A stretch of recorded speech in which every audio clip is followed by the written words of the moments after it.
Yo, yo, yo, ladies and gentlemen, we have the border czar. Ice, ice, baby. Ice, ice, baby.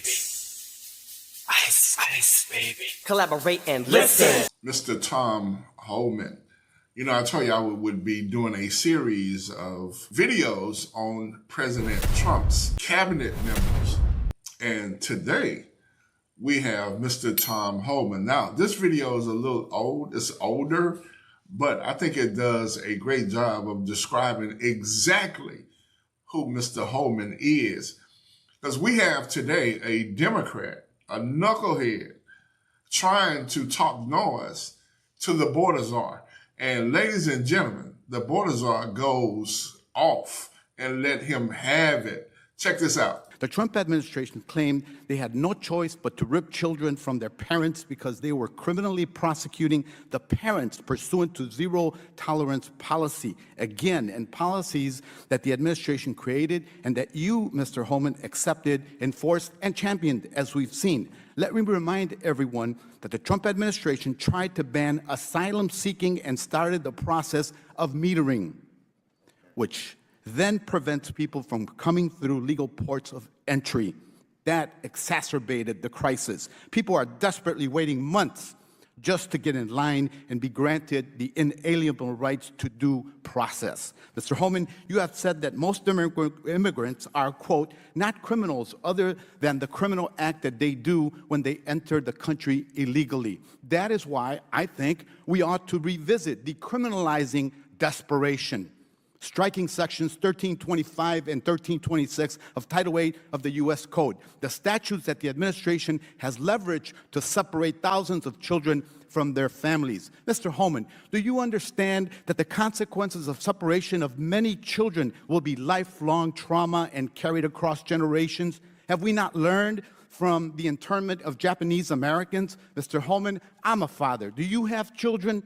How can you possibly allow this to happen under your watch? Do you not care? Is it because these children don't look like children that are around you? I don't get it.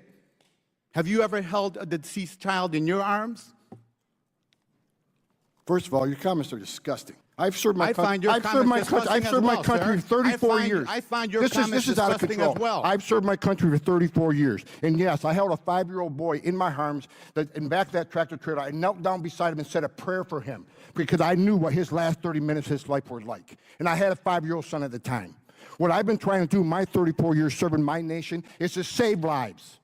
So for you to sit there and insult my integrity and my love for my country and for children, that's why this whole thing needs to be fixed.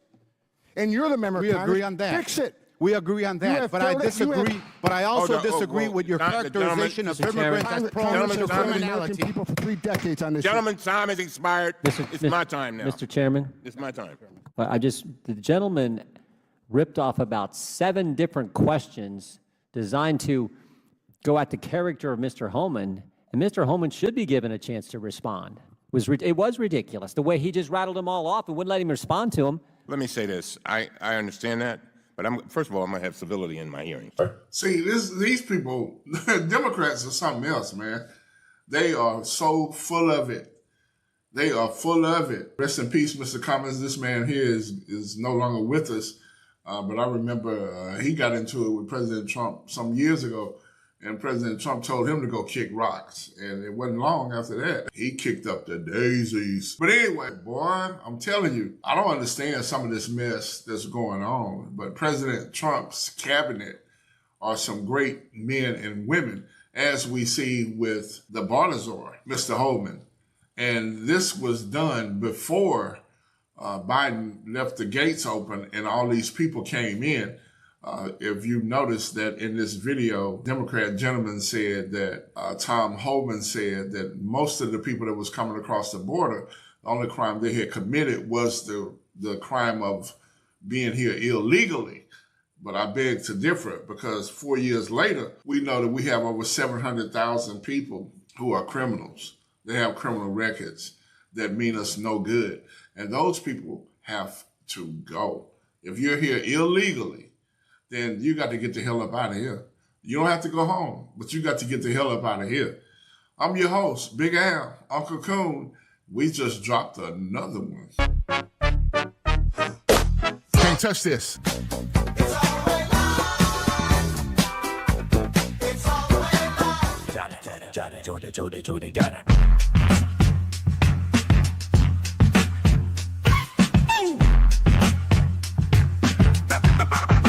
Real deal.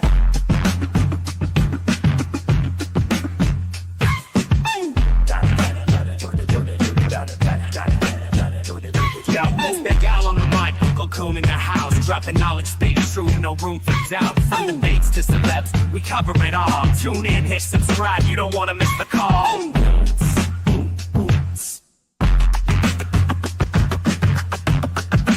Real deal.